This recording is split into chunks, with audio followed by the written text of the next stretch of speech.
Sveiki, mėlyje Žalgiris Insider prenumeratoriai ir visi tie, kas mūsų YouTube kanale klausosi šią pirmąją viešąją pokalbio dalį. Mes, kaip ir žadėjome Žalgiris Insider platformoje, pakalbėsime su žalgiriečiu, kuris 3 sezonus žaidė mūsų komandoje ir praėjusiu metu vasarą persikėlė į kitą barikadų pusę ir ten labai sėkmingai rungtyniavo bei pasiekė finalo ketvirtą. Ir aišku, mes kalbamės ne su kuo kitu, o su amerikiečiu T.Walkupo. Hello, Thomas. How are you, man? Glad to be here. Good to see you again, my old friend. Good to see you, man. Fresh haircut, sun coming from the window as I see in Greece. Seems like the living in Greece kind of perfect for you right now, yeah? No, it's terrible. It's terrible weather right now. It's 20 degrees and sunny, so it's really bad here. And I just have to, every day I have to go outside and get a little bit of sunshine. It's torture, man. It's a torture, man. No, it's great. I love it here. I love it. I know, Doc. So before we start this conversation, I just wanted to remind for everyone who's watching this podcast that at the very end of it, we're going to award with the Žalgiris Shop prize our fan who got the best question in Thomas Walkup opinion. And that question goes from Žalgiris Insider subscribers. So if you want to see that second part, go to our platform. Thomas, you had a pretty good summer because you were in the company of P.Jankūnas. Can you briefly explain how did all that happen? Did you arrange it just before both of your trips, arrange that holiday, or just happened spontaneously? Yeah, a little bit of both. He had planned that he was going to go there a little earlier, and I knew at some point I would meet up with him. But, you never know when the season's going to end. I think we didn't end until the 17th last year, but we didn't know if we were going to end on the 13th or the 21st, whatever. So it did take some last minute planning, but I knew that I was going to meet up with him, and long overdue, man. That's really my guy and a super good friend. How is having holidays with P.Jankūnas? Like not having a teammate P.Jankūnas, but having that laid back guy P.Jankūnas on a holiday? Yeah, I think it's I got to see both sides of Yankee. I got to see Yankee as actually 3 sides, Yankee as the teammate, and also him as the family man, and then him as just one of the guys, and he's great in all 3 different ways. I think that's why I look up to him so much, as he thrives in all different parts of his life, So yeah, to get to see him, for him to be in the Greek islands, and for both of us to make the effort, I think that shows, the type of relationship we have. And I'm really happy that, I've made a lifelong friend like that, through hoops. And everybody has this idea of him as being this, amazing leader, but he's also just the best guy to lay back with, drink a beer, talk, chat. Just the most dude, and for this, he's just a great hang. You met P.Jankūnas at that point of his just finished career, when he was freshly of the career, preparing for going to Žalgiris office. By the way, we see him in the office every day, so it's kind of strange to see him in the office. Right. What was his mindset at that time before joining the office, going there, and just joining the next chapter of his life, Yeah, he was extremely optimistic, for sure. He had a super bright outlook on what the next chapter was. I think some guys are so sad to be stepping away from the game, but this way for him, he doesn't have to step away. He will always be Žalgiris, He will always be this, I think. And this way, he's super still connected, but also I think it's a good fit. He knows it's a good fit for both the club and for him. He knows the game so well. And so, I think he was, after last season, he was looking forward to being part of the revamp, and to rebuild the roster and to a club that fights and wins and to be a part of that. I think he's really, really excited. Have you already seen P.Jankūnas in the office appearance? No, on the pictures and so on. No, I haven't. I mean, there was definitely days where he would show up in the locker room and he was wearing a nicer outfit than everybody else. But that was just Yankee being a businessman. Now I think it would be weird to see him passing through the Žalgiris offices, or it'll be weird to see him here, in a couple nights. It'll be very weird to see him here on the sidelines wearing a suit or whatever it is he's wearing. Just in a different setting.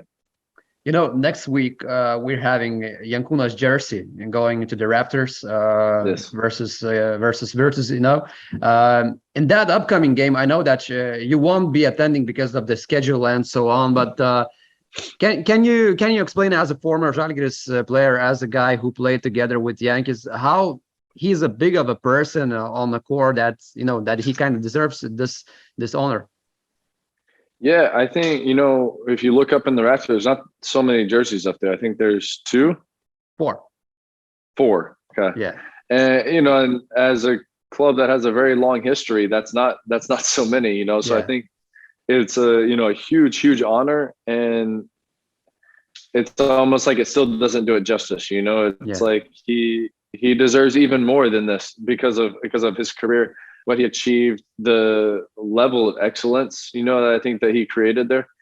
Like I just remember showing up for the first day of practice, and there was like no room for mess ups, and of course there's mess ups in basketball, but it was like everything was done perfectly from his side and his end, and it was just so sharp and clean. And I think that excellence goes far beyond just like the years that he played. It's for much more farther along in the future than just when he stopped. So I think for reasons like that is why it's just so well deserved and above.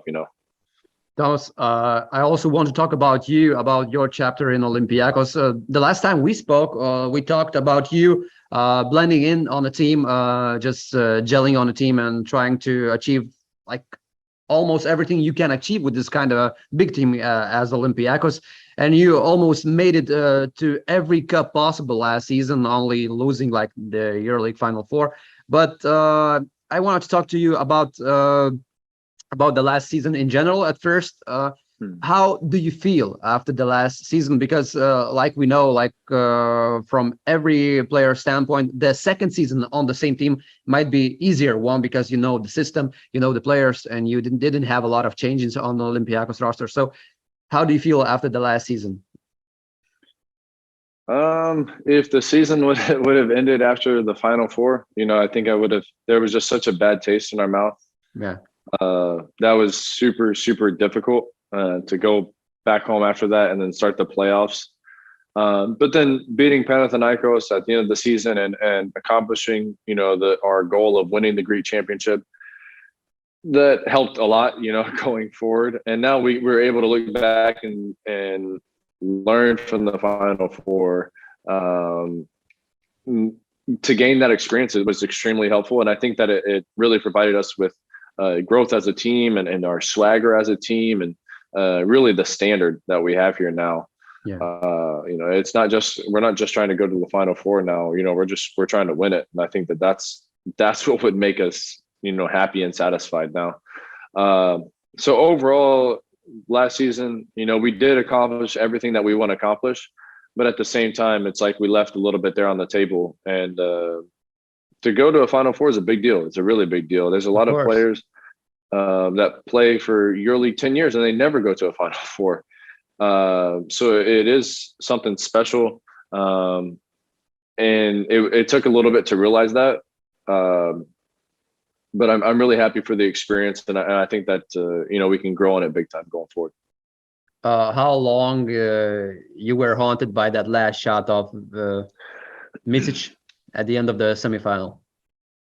It still doesn't sit very well with me. I think that it's still difficult, and we're so lucky and blessed here with these fans at Olympiacos. The way that they showed up to Belgrade was amazing. And even after we lost the semifinals, you could see it on TV, you could hear it, in the stream. And we ran out for the third place game and they were going bananas, Yeah. And so that made me feel some type of way. It was both, bitter and sweet, that they were still behind us, but also a little bitter.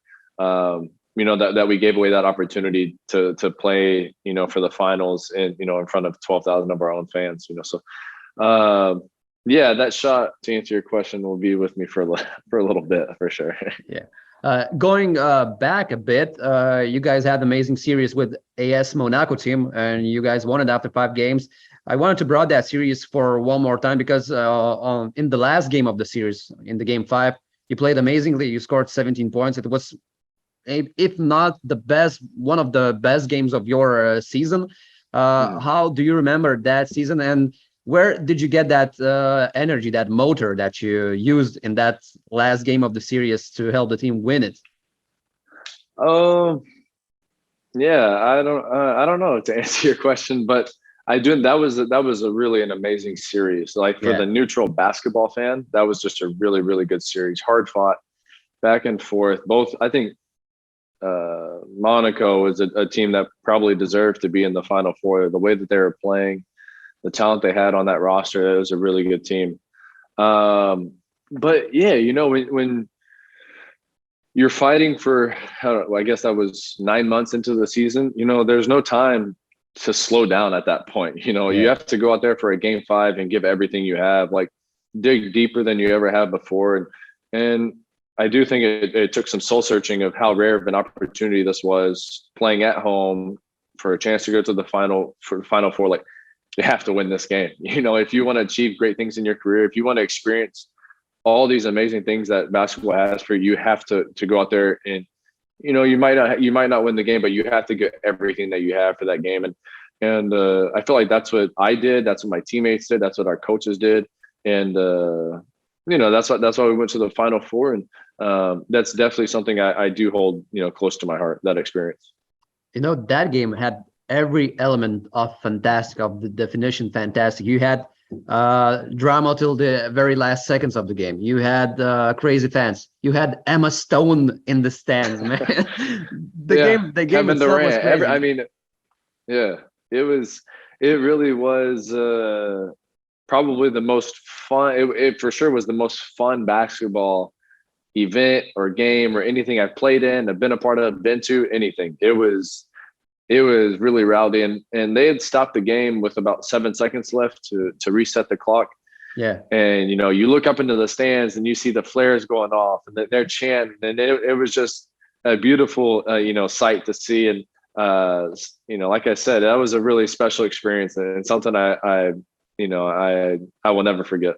Where were you at that moment when fans just stormed the whole court? I messed up a little bit. I was all the way across the court, on the farthest part of the court you could be.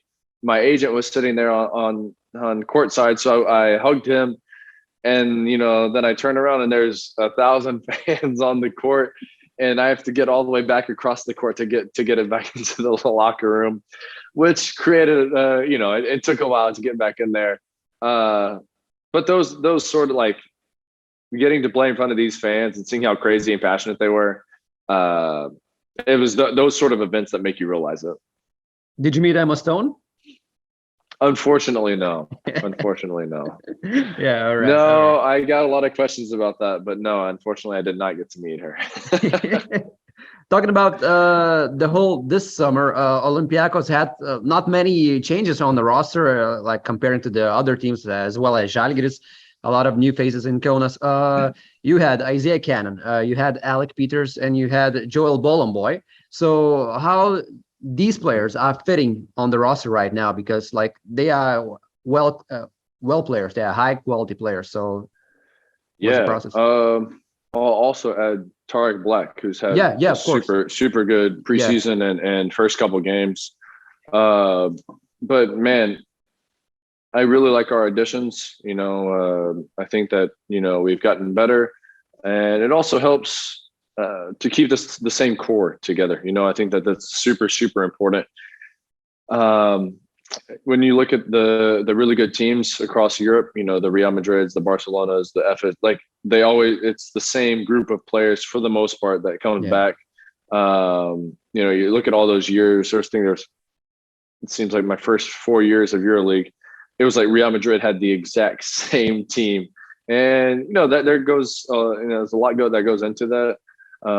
Same coaching staff means the same system, the same players means you have that cohesiveness and camaraderie, and on this team specifically, the guys really like each other. We like playing with each other. We get along very well on and off the court, and there's just this camaraderie and cohesiveness that when you bring the same core back together for the second year, it makes it very comfortable, comfortable, and the confidence, that we play with now is a huge step up from last year, just because we know what's going to happen before it happens, and we're just very comfortable in our actions. Do you think it is easy to blend into Coach Bartzoka's system if you are a high-class player?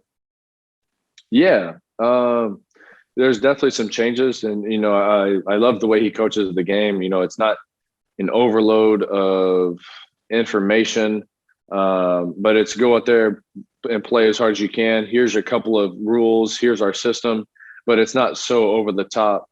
So I think because of that, guys can come in and they can be effective immediately. It's not so structured to where, it's like you have to think so much constantly. It's more that they would prefer you go out there and play off of instincts, with a couple of rules so everybody's on the same page. But then from there, it's about you and you playing hard and playing as a team.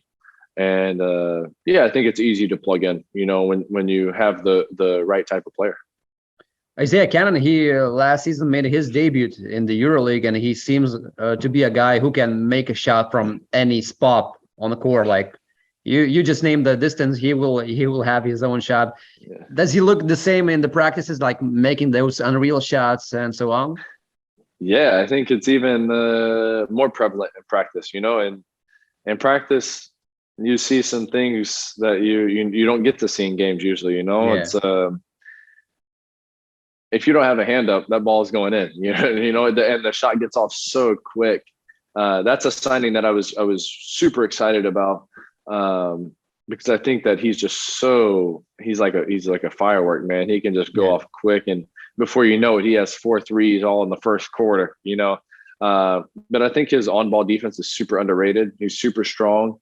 And so he can do a lot defensively that I think probably teams wouldn't expect that he could do. Yeah. I think he was a super, super good addition. Especially when you look at how much Dorsey, gave us last year. Yeah, of course. And how productive he was. I think Cannon was a wonderful addition after that. Mm-hmm. Talking more about the roster and about the whole preparation process, this September we had Eurobasket, and a lot of teams had players playing in the Eurobasket, and Olympiacos have a lot of players playing there, like 4 Greece players. Yeah, you had Vezenko playing, Mustafa Pal also playing for the France team. Yeah. So, and looking at the Olympiacos results in the preparation, you guys didn't lose a single game in it. So it seems fair to say that you weren't affected by the Eurobasket. Yeah, I think it also helps. We had our whole coaching staff here. Like I know for Žalgiris, it was very difficult. You have not only players but also coaches gone. This is super difficult when you're trying to integrate all the new players and the old players and a new system and everything. But yeah, for us, I think it helped. It helped that we had the young guys that were super great in camp, showing up super hard. They knew the system. They knew how it worked. And so I thought our young guys throughout camp were amazing. And then, all the guys that came in, all the new guys, they were set on, I think the Final Four from the final year or from last year really helped everybody buy in super fast. It was very easy to say, hey, this works. I see how it's done. Yeah. I see that it was successful last year. We just have to do what they say. And that's what all the new guys did. Nobody came in with their own agendas. Everybody came in from the very, very first day of practice and was, open ears, listening and learning. And everybody caught on super, super quick. We have a high IQ team and everybody was able to catch on. Lithuanians as well as Greek players, I think, were devastated about Eurobasket. Yeah. Did you need to do a lot of consolation for your Greek buddies after the Eurobasket? No, they weren't looking at me for consolation, but it was disappointing, for them. Both teams. I thought both teams had great rosters. If the ball bounces one way or another, a couple of times, I could see both teams being, getting medals at the end of the tournament. So I think it was disappointing, but man, I take my hat off to these guys that are playing in the Eurobasket. It's like season ends, you get 1 or 2 weeks, then it's back to training. You're preparing for camp, and then when camp hits, you're right into Eurobasket. Until what was it? The mid of September, early September, and then maybe a few days off, but you can't take so much time off because you got the Super Cup and games starting right away. So I know that not just our guys, but everybody around Europe is I'm sure they're tired, mentally and physically, and I know that our guys have really taken care of their bodies, and that goes a long way when you have a 10-month season ahead of you. So I take my hat off to these guys that are playing in Eurobasket. Thomas, going further to this season, you guys beat Barcelona in the first round of the EuroLeague by 10 points, and it seemed that you guys knew every trick in the book, how to run off in that game, how to win it against Barcelona. What was the key to success, in your opinion, in that game? I think it was keeping them out of an offensive rhythm. I think that when they were making shots in the first half, they were so comfortable. They were shooting open shots. They were playing with rhythm. Everybody touching the ball. And then in the second half, we really clamped down on it, and we stopped their penetration. We stopped them shooting open shots. We rebounded well, and were able to get on the break a little bit. And but they're a team with so much skill, so much quality. They're obviously super well coached. That if you allow all those things to come together and mesh well, that it becomes extremely hard to guard them. And so I think that we really kind of stopped the ball early, and stopped the ball from getting rolling with their offense. And it's not like we scored the ball so well with 80 points, but holding them to 70, with a team with that quality is something that we're really proud of. What about Larenzakis, unsung hero of that game? Like four 3-pointers in the fourth quarter. What did you guys say to him after the game? The only thing I said to him was, I can't believe you didn't celebrate after you won one of your 3-pointers. He had a straight face, and I thought it was just the funniest thing ever that he didn't at least give a yell or a come on or anything. But man, like, he's all focused in, yeah, just locked in. I love that. But he's been playing great. He's been playing with amazing confidence, and it's great to see, because I think our team definitely has a different dimension when he's on. He provides the swagger and confidence that few possess. And Thomas, how did you like Žalgiris' performance in the first round? Of course, we see a whole new team in this season. Talking about Žalgiris, it's not that last season Žalgiris. How different, in your opinion, is this season Žalgiris with the same coach that joined the last season at the end of it? Yeah, I think there's a couple of takeaways from that first game. I mean, I thought definitely there's a team of fighters, a team with a lot of quality compared to last year, when I think a few times last year the team would get down a little bit in a game, 5-10 points, the other team would go on a run, and then it would go to 15, then 20, and then it was out of reach. But there was a few different times in that Maccabi game where they went down and they battled back and they fought back. And I truly believe that that's what Žalgiris fans want, Yeah. I can remember one year when we started off 1-9. It wasn't, that we were, such a good team, but we were fighting, and they could tell that, and they appreciated that, and they were selling out the next game, no matter what. Not because we were winning or we were so good, but they saw that we cared, that we were fighting and giving it truly our 100%. And you can't fool the fans. The fans know, they can see if you're playing hard, how you're playing, if you really care, if you don't care. And you might fool them for 1 or 2 plays, but you can't fool them for a full 40 minutes.